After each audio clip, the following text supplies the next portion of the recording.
Por esse tempo, dirigiu-se Jesus da Galiléia para o Jordão, a fim de que João o batizasse. Ele, porém, o dissuadia, dizendo: eu é que preciso ser batizado por ti, e tu vens a mim? Mas Jesus lhe respondeu: deixa por enquanto, porque assim nos convém cumprir toda a justiça. Então ele o admitiu. Batizado Jesus, saiu logo da água, e eis que se lhe abriram os céus, e viu o Espírito de Deus descendo como pomba vindo sobre ele. E eis uma voz dos céus que dizia: este é o meu Filho amado, em quem me comprazo. Senhor, nós te louvamos, Senhor, nesta manhã, porque infinitamente tu tens nos abençoado, Senhor. Aqui, Senhor, cultuamos ao Senhor cantando hinos, lendo a tua palavra, oferecendo a ti nossas orações. Mas agora chegamos ao momento do culto, em que a tua palavra, Senhor, uma vez pregada a nós, é o próprio Cristo que vem a nós, pelo poder do Espírito Santo, para executar em nós a obra do Pai que está nos céus. Senhor, ilumina-nos, concentra-nos na tua palavra. Tira de nós, Senhor, o medo, as angústias, as distrações, Senhor, tudo que ficou lá fora, Senhor, todas as agonias do nosso coração, para que nos concentremos apenas em contemplar a face de Cristo, para percebermos a salvação que está no Senhor Jesus. Sejamos tocados por essa mensagem, na medida em que o Senhor quer que sejamos consolados, edificados, exortados, nutridos espiritualmente, Senhor. Ilumina, Senhor, a mente do pregador que vai falar aos irmãos nesta hora. Senhor, que a tua palavra não seja dificultada nessa manhã, mas que a compreensão seja facilitada, Senhor, para percebermos a simplicidade, como é fácil de entender o teu Evangelho, Senhor, mas o quão desafiador é vivê-lo. Por meio da tua graça, Senhor, e por meio da obra do teu Espírito, é que nós conseguimos viver a palavra, Senhor. Por isso pedimos que tu apliques no nosso coração, para a tua honra, para a tua glória, em nome de Jesus. Amém. Você pode sentar. Batismo de Jesus, irmãos, é uma das passagens mais inusitadas, que marca justamente o início da obra do nosso Salvador nesse mundo.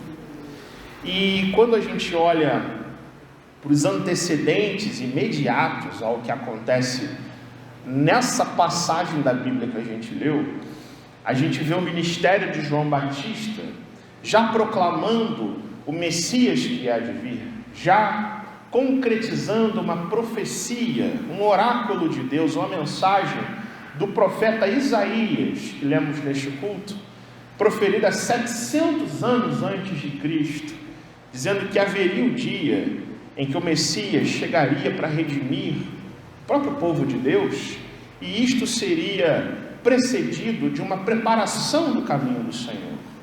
Pelo que o profeta Isaías diz: voz do que clama no deserto, prepare o caminho do Senhor, endireite as suas veredas, prepare o caminho, porque o rei está chegando.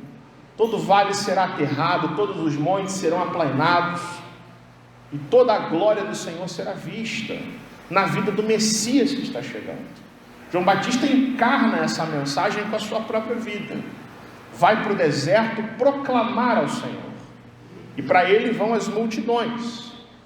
E o último dos profetas traz consigo uma marca muito constante na vida daquele que proclama a palavra de Deus.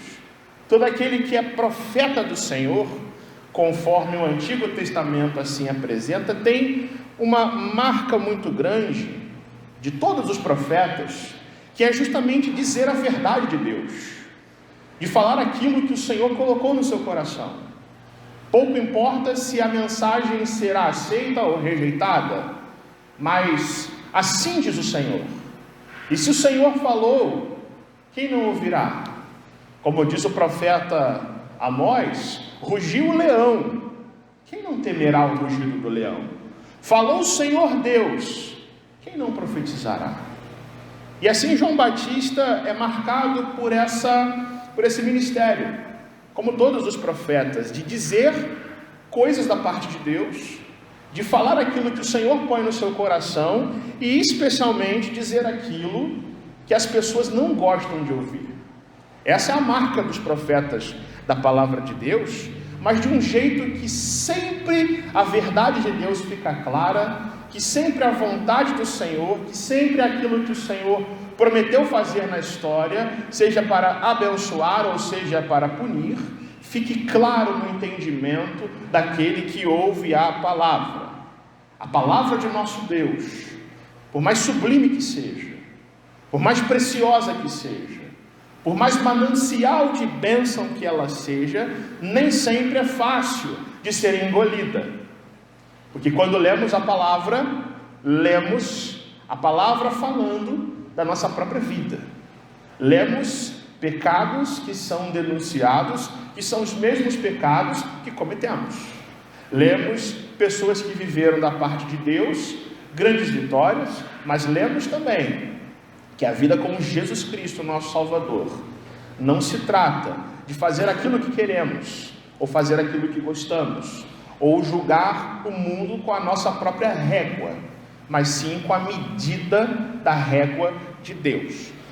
Lá no Antigo Testamento, o Senhor levanta profetas para exortar o povo ao arrependimento, mas nos dias de Jesus, Deus levanta João Batista com esse propósito: preparar o caminho do Senhor, dizer para as pessoas: o Messias está chegando, os séculos estão se consumando a partir daqui, e a partir da chegada do Messias, um novo tempo, uma nova era vai ser inaugurada, e a contagem regressiva para o fim do mundo vai começar.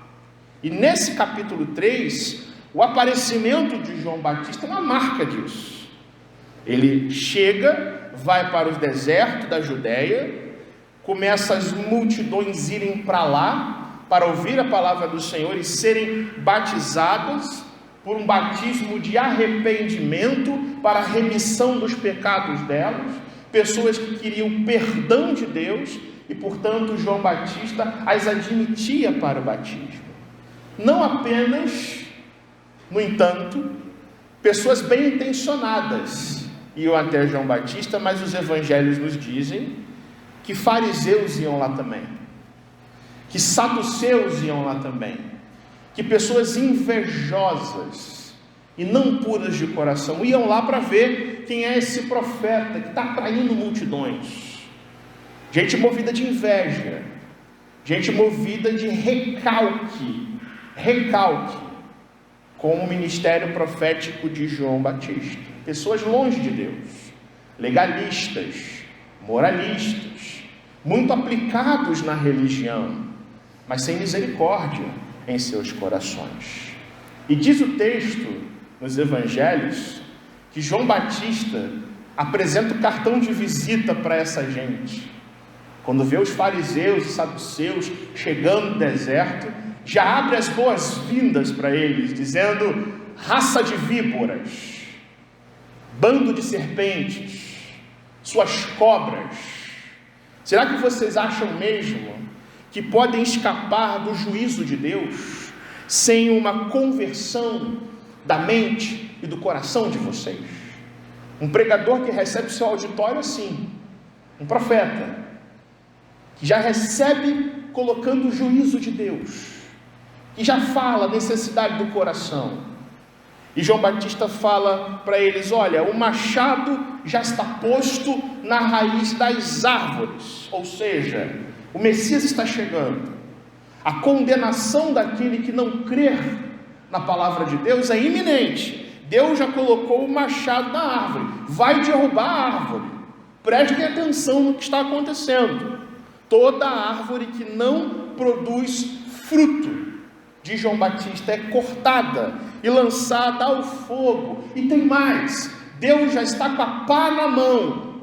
Deus está com a pá na mão e Ele vai colher o trigo no celeiro, vai tirar o trigo, mas a palha do trigo que ficar no celeiro, Deus vai queimar, e vai queimar no fogo do inferno.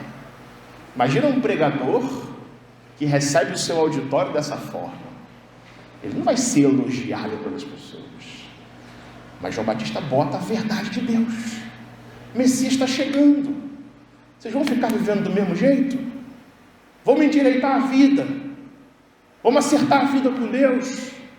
Vamos parar de procrastinar aquilo que vocês já sabem. Produzir frutos dignos de arrependimento. O Senhor já fincou na árvore o seu machado e vai derrubar.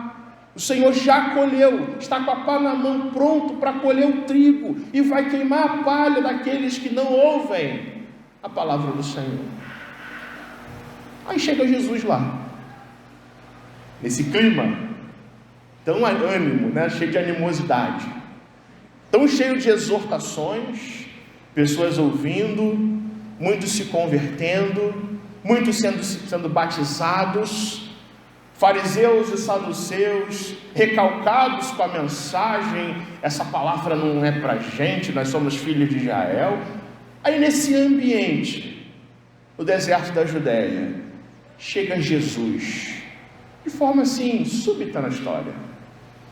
Versículo 13, que você olha na sua Bíblia agora comigo, diz que Jesus se dirigiu da Galileia para o Jordão, a fim de que João o batizasse.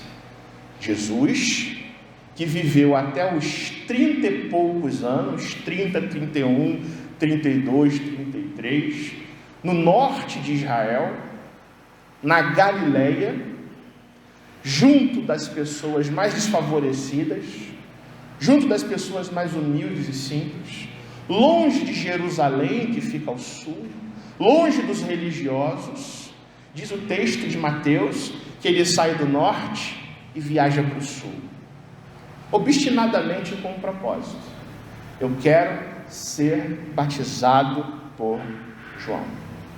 E nós estamos aqui, nada mais nada menos do que o ponto de partida do ministério do Senhor Jesus. É aqui que a coisa começa. É aqui que Jesus, até então apenas um menino recém-nascido e crescendo nos evangelhos de Mateus e Lucas, vai se apresentar como Cordeiro de Deus, vai mostrar ao mundo quem Ele é. E quando o Senhor aparece publicamente do norte de Israel para o sul, obstinado em ser batizado por João Batista. João Batista, esse grande profeta, que recebe Jesus no deserto, dizendo: eis o Cordeiro de Deus, que tira o pecado do mundo. E Jesus vira para ele: João, tudo bem? Eu vim aqui ser batizado. Você me batiza? Diz o verso 14, que João toma aquele baque.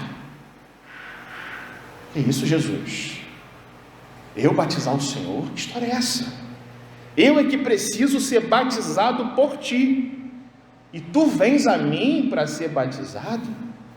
Versículo de número 11 do capítulo 3 diz que o batismo de João era um batismo de arrependimento, de pessoas que pecaram e viam João arrependidas, entregando a vida para Deus, pessoas que confessavam os seus pecados. E a pergunta de João é esta: Senhor, como o Senhor Jesus, que é santo e perfeito, que é o Cordeiro de Deus que tira o pecado do mundo, pede a um pecador como eu que o batize?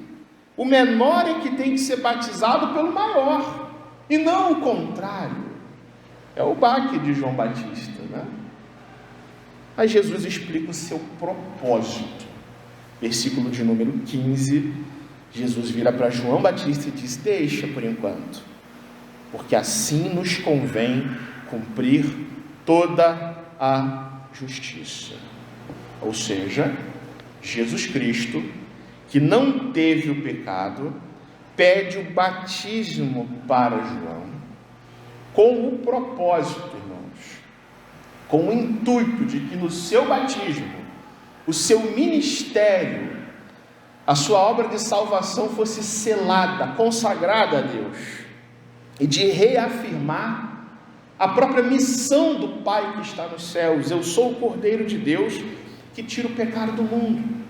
Por meio do batismo fica claro, fica sinalizado para todos que eu vou começar uma caminhada para a cruz, que aqui a minha contagem regressiva nesse mundo começa, que eu sou aquele que não teve pecado, mas que vou carregar o pecado de todo aquele que crê em mim, para que aquele que crê em mim seja salvo, para aquele que crê em mim seja feito justiça do próprio Deus. Então João admite Jesus, leva Jesus ali para o Rio Jordão.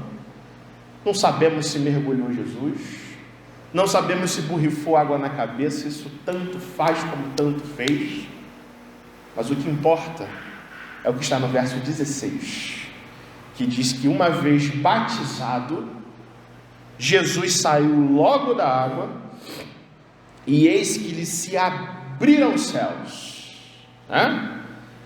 e abriram-se os céus, e a própria Santíssima Trindade se manifesta naquele deserto, e viu o Espírito de Deus descendo como pomba, vindo sobre ele, e as palavras do Pai em seguida, dizendo: este é o meu Filho amado, em quem me comprazo. Se alguém tem dúvidas de que Deus é Pai, de que Deus é o Filho, de que Deus é o Espírito Santo, e que os três são Deus, aqui está um fato na história, não um argumento, para aquele que crer no Senhor seja abençoado pelo Pai, pelo Filho, pelo Espírito Santo. O Filho está na terra, começando o seu ministério, caminhando para a cruz, para morrer por aqueles que o Pai lhe deu, que o Pai decidiu salvar, e que são os mesmos que o Espírito Santo santifica e conduz à glória para junto com o Pai. O Espírito Santo desce como forma de pomba sobre Jesus, reveste a vida de Jesus, até então humilhado, mas reveste Jesus com poder e autoridade para fazer a sua obra, para fazer o seu ministério, para pregar o reino de Deus, para curar, para expelir demônios, e principalmente para dar por nós a sua vida. E o Pai que está nos céus afirma o que ele pensa do seu Filho. Ele vê Jesus lá do céu e diz: aqui está o meu Filho, eis o meu Filho amado, em quem eu me comprazo, em quem eu tenho todo o meu prazer, em quem eu tenho aceitação plena, em quem eu coloco toda a minha alegria. Jesus Cristo esvaziado da sua glória, como um filho obediente até a morte, e a morte de cruz, recebe o poder do Espírito, revestindo Jesus de autoridade e poder.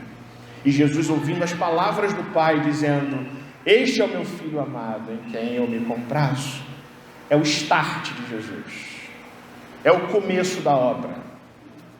Jesus sai daqui e vai para o deserto ser tentado pelo diabo, e vencendo a tentação, começa a caminhada para a cruz do Calvário. Batismo de Jesus, irmãos, batismo de Jesus tem lições para a nossa vida também. Essa experiência tão singela e tão simples deve chamar o nosso coração a algumas decisões nessa manhã, algumas decisões diante de Deus.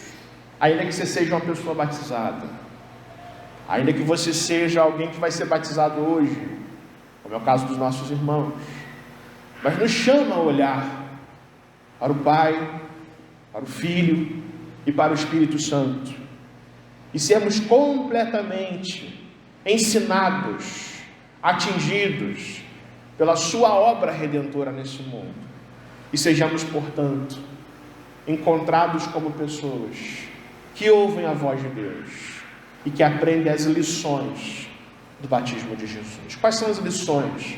É o nosso tema, as lições do batismo de Jesus. Jesus nos mostra, e Mateus descreve essa cena, dizendo que o batismo de Jesus revela a iniciativa do Filho de Deus. Eu quero começar olhando para a segunda pessoa da Trindade, o Filho de Deus. O Filho de Deus esvaziado neste mundo, despido da sua própria glória. Jesus quis ser batizado.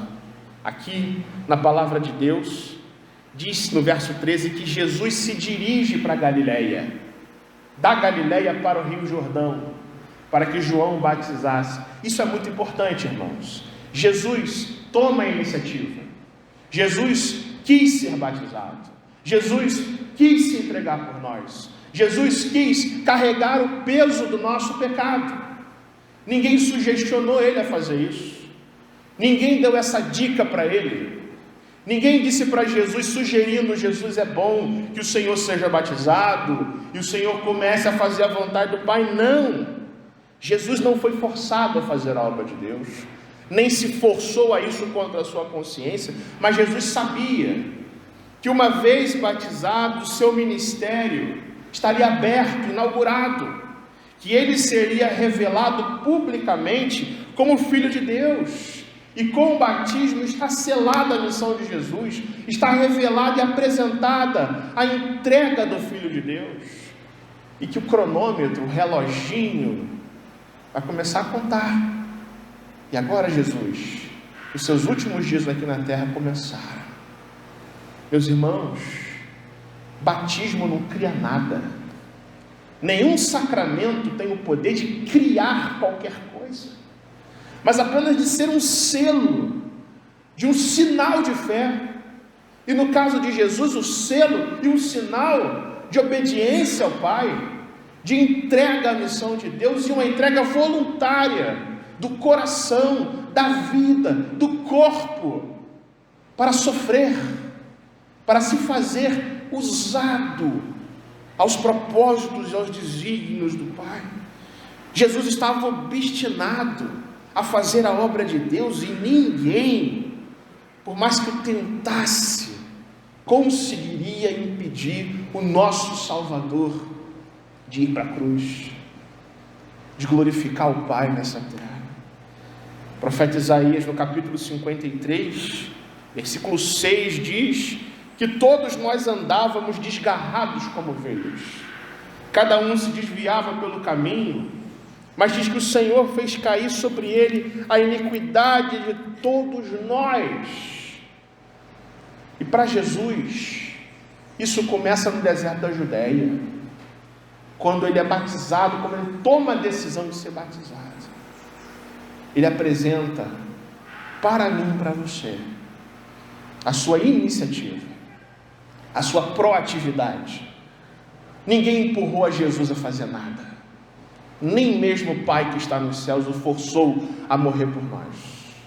Ele quis, ele desejou isso. O batismo de Jesus nos revela, irmãos, a necessidade de entrega do nosso coração ao Salvador, tanto quanto ele se entregou por nós nesse mundo, tanto quanto ele se entregou e quis deixar claro e testemunhado por meio do batismo, essa mesma entrega que eu e você devemos observar nas nossas vidas, para que o nosso batismo não seja um mero ato simbólico religioso, que aconteceu na minha infância, ou que aconteceu quando eu era adolescente, ou que aconteceu quando eu tinha 20 anos de idade, mas que isso seja a nossa própria certeza de entrega do coração a Jesus, porque aprendemos com ele isso aqui. Jesus tinha iniciativa de morrer por você. Já pensou nisso? Jesus tomou a frente. Jesus matou a missão do Pai no peito e disse: segue o jogo, vamos fazer gol, vamos fazer a morte na cruz, sem hesitar, meus irmãos, sem hesitar. Eu pergunto para você, meu irmão, isso fala alguma coisa ao seu coração? Ou isso é uma mensagem tão repetitiva, mas tão repetitiva, que para a gente perdeu até o valor? Ou será que isso é uma mensagem que a gente só lembra na Páscoa e no Natal? Porque o texto é claro. Jesus se dirigiu de onde ele estava, da Galileia, foi para o Jordão ser batizado. Isso é iniciativa. Você tem iniciativa com Deus? Você é capaz de se entregar a Jesus dessa mesma forma? Ou será que você está aqui nessa manhã apenas como alguém sugestionado a estar aqui? Ou por um hábito religioso? Ou porque você é forçado, coagido por alguma culpa de estar aqui? Jesus não é coagido, Jesus não é forçado, Jesus não está ali buscando satisfação para Ele mesmo, mas Ele decide ser batizado com a certeza de que Ele tinha uma missão nesse mundo, que o Pai mandou fazer, e Ele voluntariamente se entrega por nós. Deus nos chama nessa manhã a nos entregarmos ao Filho de Deus, com todo o nosso coração, com toda a nossa alma, porque o teu Salvador se entregou por você na cruz do Calvário. O batismo de Jesus também nos revela a necessidade do Espírito Santo. E agora eu olho para a terceira pessoa da Trindade, o Espírito Santo de Deus, que desce sobre Jesus, como diz o verso de número 16, como pomba, e reveste o Filho de Deus. Jesus sai da água, os céus se abrem, se rasgam com a glória de Deus, o Espírito Santo desce sobre a vida de Jesus. Lucas, no capítulo 4, chega a dizer que Jesus fica cheio, lotado, abarrotado da presença do Espírito Santo. E Jesus não começa a se sentir espiritual. E Jesus não fica exaltado ali. Jesus não começa a rodopiar e falar coisas estranhas, ou cair no chão. Mas uma vez cheio do Espírito Santo, Jesus sai dali e vai para o deserto ser tentado pelo diabo. E venceu uma tentação de 40 dias de fome, pelo poder do Espírito Santo. Toda a vida de Jesus passa a ser no Espírito Santo. É só você ler a Bíblia, você vai ver que em tudo quanto Jesus fazia, a presença do Espírito na vida dele, Jesus encarnado, o conduz sempre a um confronto imediato com as forças malignas que estão na terra. Todo o ministério de Jesus é feito no poder e na direção do Espírito. Jesus passa a ensinar nas sinagogas, Jesus realiza milagres, ele liberta pessoas de possessões demoníacas, de tal forma que tudo quanto Jesus fazia, estava ali o Espírito de Deus o guiando nos seus passos. O batismo do Senhor Jesus, irmãos, nos faz esse mesmo chamado. Viva no Espírito. Deixe de ser uma pessoa carnal. Você que é crente e crê que a sua vida é dirigida pelo Pai, pelo Filho e pelo Espírito Santo, abandona teus vícios, abandona teus pecados, viva uma vida revestida pelo Espírito Santo. Aonde há o Espírito Santo não há confusão, irmãos. Aonde o Espírito Santo faz morada, não há flerte com a carnalidade, com o sistema do mundo, com os valores desse mundo. Mas onde o Espírito de Deus habita, diz a palavra de Deus que há liberdade plena da mente, do coração, das atitudes. E a gente é chamado a isso porque Jesus, que não teve pecado, mas carregou o seu pecado, ele mesmo viveu assim, guiado pelo Espírito Santo, indo para onde o Espírito mandava ele ir. É necessário, portanto, irmãos, que a gente ouça o Espírito falando no nosso coração,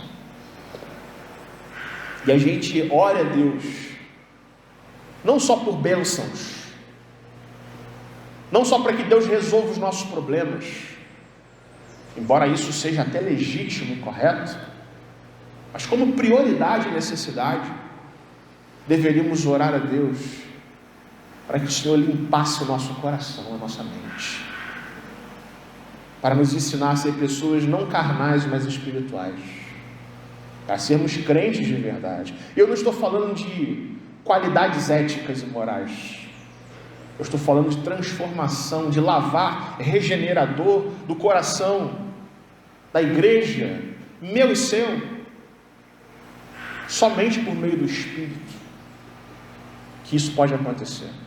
A vida de Jesus era uma vida no Espírito, e a vida de todo aquele que crê em Jesus deve igualmente buscar o Espírito Santo, e buscar o Espírito Santo é morrer para esse mundo, e buscar o Espírito Santo é se humilhar na presença de Deus. Buscar o Espírito Santo é deixar de lado os nossos próprios apetites, nossas próprias prioridades, os nossos próprios anseios mundanos e carnais, e ouvirmos a consolação que vem do Espírito, a purificação que vem dele, para a glória de Deus. O batismo de Jesus nos revela a necessidade do Espírito Santo, e nos revela, por fim, também a aceitação que vem do Pai, do nosso Salvador. E agora eu olho para o Pai, para a primeira pessoa da Trindade, que está nesse texto, que aparece por último nesse texto, que está lá no verso 17, quando diz: e eis uma voz dos céus que dizia: este é o meu Filho amado, em quem eu me comprazo, em quem eu tenho todo o meu prazer. Deus fala abertamente: esse aí é o meu filho. Estão vendo, multidões? Está batizado? Esse aí que vocês estão vendo é o meu filho amado, em quem eu tenho todo o meu prazer, toda a minha alegria. Ele está pronto para começar a minha missão nesse mundo. A Ele vocês têm que ouvir. E Jesus ouve as doces palavras de amor do Pai e de aceitação do Pai. E é aí que Jesus começa o seu ministério. A beleza desse texto, irmãos, está no fato de que Jesus ainda não tinha começado o seu ministério. Jesus apenas tinha viajado do norte de Israel para o deserto da Judéia para ser batizado. O seu ministério é selado ali no batismo, mas logo ali é que o Pai declara o amor incondicional pelo seu Filho.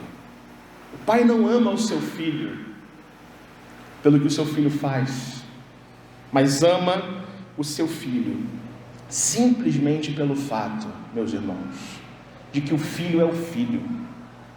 Por quem Jesus é. Preste bem atenção nisso.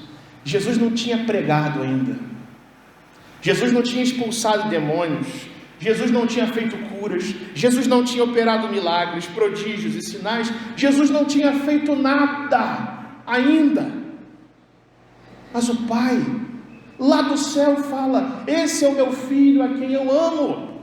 Ele reconhece o Filho como aquele que dá muito prazer e orgulho para o Pai.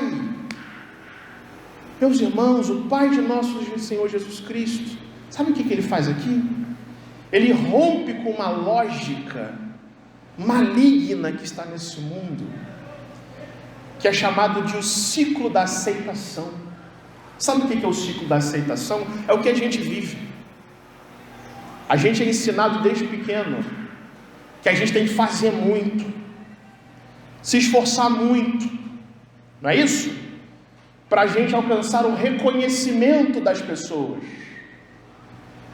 E alcançando o reconhecimento das pessoas, nós então chegamos à aceitação, de nos sentirmos aceitos, bem com a gente mesmo. Essa é a lógica do mundo. Você desde pequeno escutou a seguinte frase: meu filho, estude, Não é isso? Estude para você ser alguém na vida. Então você chega a uma posição em que você se sente satisfeito com o emprego que você tem, com o patrimônio que você tem, com as bênçãos que você tem. É o ciclo do mundo: fazer muito, alcançar reconhecimento e sentir-se aceito.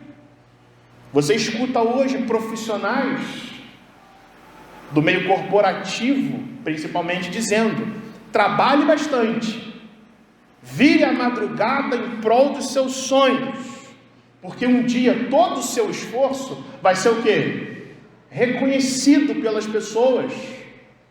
E o dia que você for reconhecido, você então vai se sentir bem, se sentir aceito. Sabe por que muitas pessoas entram em depressão? Sabe por que muitas pessoas se matam? Porque na vida delas, esse ciclo maligno, diabólico, não se completa. Porque elas fazem tanto, se esforçam tanto, trabalham tanto, buscam reconhecimento tanto, mas não se sentem aceitas, não se sentem amadas, não se sentem reconhecidas. Por isso muita gente se mata, muita gente entra em depressão. O que eu acho fascinante nesse texto é que o Pai do nosso Salvador, Ele vai inverter esse ciclo. Ele vai dizer que é ao contrário que as coisas funcionam. Sabe por quê, meus irmãos? Ele vira para o seu filho e diz: meu filho, você já está aceito. Você é o meu filho amado, em quem eu tenho todo o meu prazer. Jesus já começa o seu ministério, irmãos, não fazendo muito, mas ele já começa aprovado pelo Pai, aceito pelo Pai, pelo simples fato de que o Pai o ama. E a direção é ao contrário. Jesus começa aceito, depois da sua aceitação ele vai ser reconhecido, não por alguém que faz muito, mas como filho de Deus. E uma vez aceito, uma vez reconhecido, Jesus começa a fazer muito. Você consegue notar isso? É o contrário. A satisfação de Jesus já foi declarada dos céus, que se romperam ali, dizendo: você é o meu filho, eu amo você.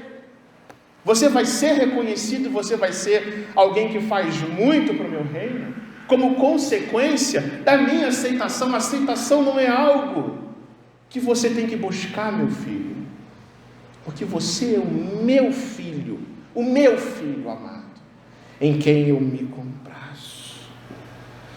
Sabe o que é o mais bonito disso? É que isso também se aplica a você e a mim, porque o Pai de Jesus Cristo, que é também o nosso Pai, diz a mesma coisa para você e para mim: eu já aceito você.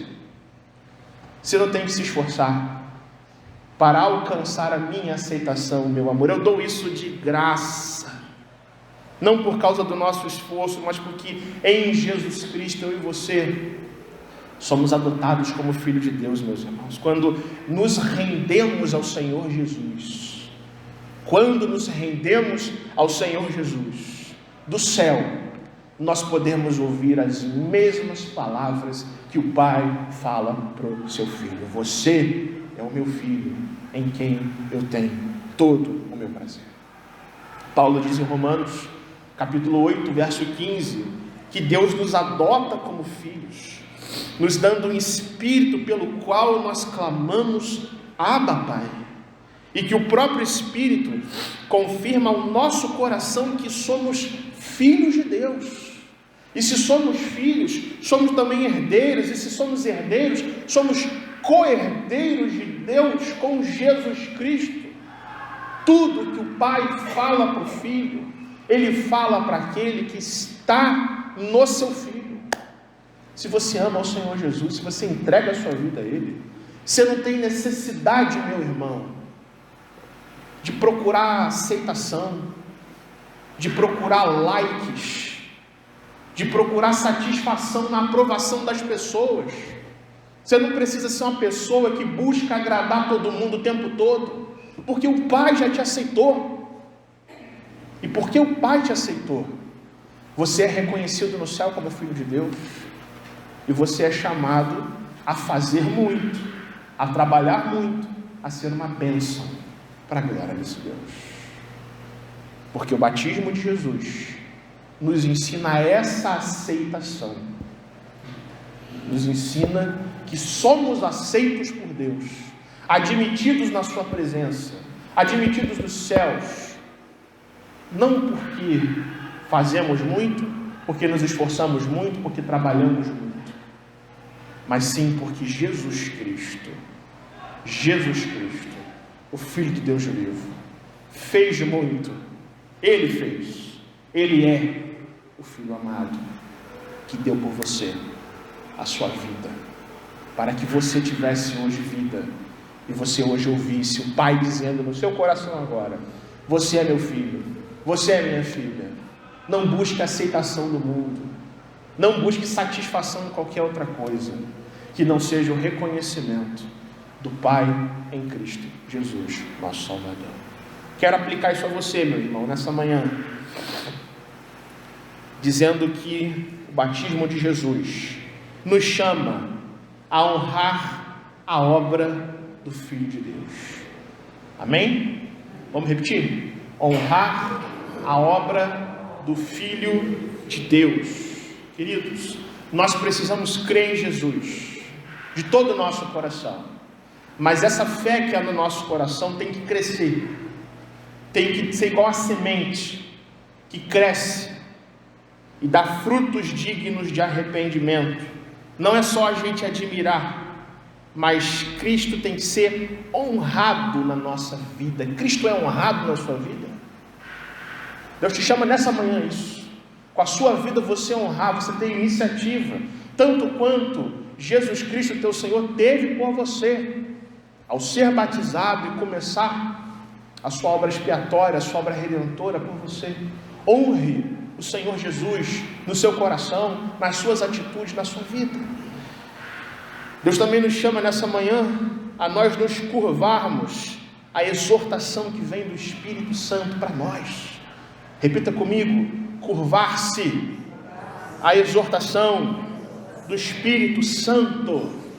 Você é chamado a se curvar ao Espírito Santo no seu coração, porque como Jesus foi nesse mundo, irmãos, nós devemos pedir a Deus que Ele nos encha do seu Espírito para uma vida santa, com todos os seus frutos do Espírito Santo: amor, alegria, paz, benignidade, longanimidade, mansidão e domínio próprio. Não seja um crente carnal, meu irmão. Não seja um crente movido por apetites. Não seja um crente impulsivo com as coisas. Reflita naquilo que o Espírito Santo fala a você. Aonde o Espírito Santo habita, não existe confusão, existe libertação do nosso próprio coração, ter atitude de vida com Deus nesse mundo. E por fim, a palavra nos chama a descansarmos na aprovação do Pai. Repetindo: descansar na aprovação do Pai. Porque se no Filho, Jesus Cristo, nós fomos justificados, nós já somos aprovados por Deus. E uma vez que fomos aprovados por Deus, irmãos, muitas coisas cessam no nosso coração. Por exemplo, cessam as neuroses com relação à vida. Cessa, por exemplo, o medo de ir para o inferno, porque em Jesus Cristo fomos justificados.